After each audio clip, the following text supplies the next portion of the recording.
Mimi naitwa Harith Saleh. Nami naitwa Nancy Onyancha. Tumekuandalia mengi kwenye Darubini Wikendi, lakini kwanza tupate vidokezo.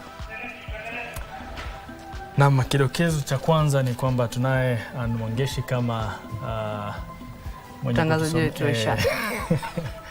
Sasa Rais William Ruto ametoa wito wa kuwepo maono ya maendeleo ya kitaifa ya muda mrefu ambayo yanakiuka tawala za kisiasa na mizunguko ya uchaguzi, akisema mustakabali wa Kenya unapaswa kuundwa kwa kuzingatia mipango maalum ambayo bila shaka inatarajiwa kuleta mabadiliko haya. Tupate taarifa hii.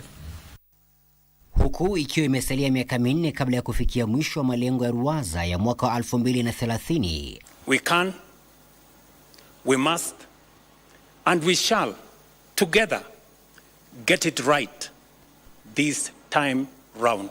Rais William Ruto alitoa tathmini maalum siku ya Alhamisi jioni katika ikulu ya Nairobi kuhusu mpango huo ambao nchi imekuwa ikitumia kwa miaka mingi sasa.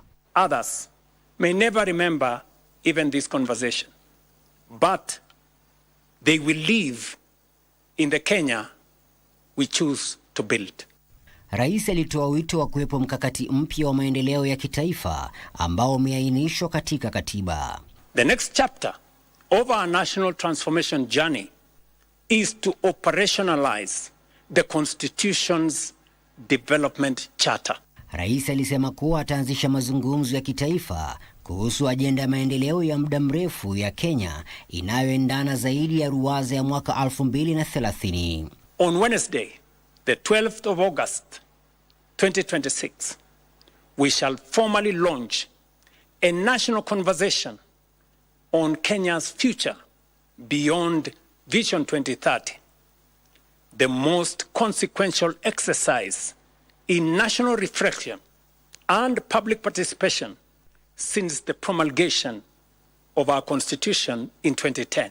Rais alisema kwamba anatafuta kuhamisha mipango ya kitaifa kutoka kwa manifesto za serikali na kuanzisha mpango maalum wa kikatiba ambao utadumu zaidi ya chaguzi na serikali zinazofuata.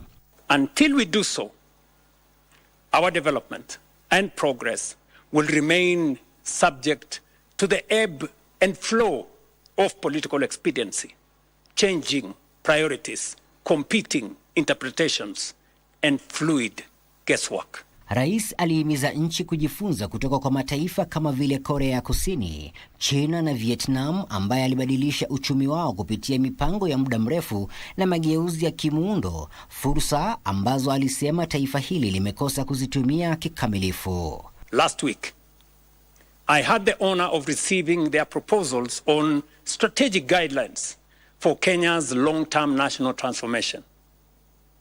The thrust of their proposal is both ambitious but also achievable.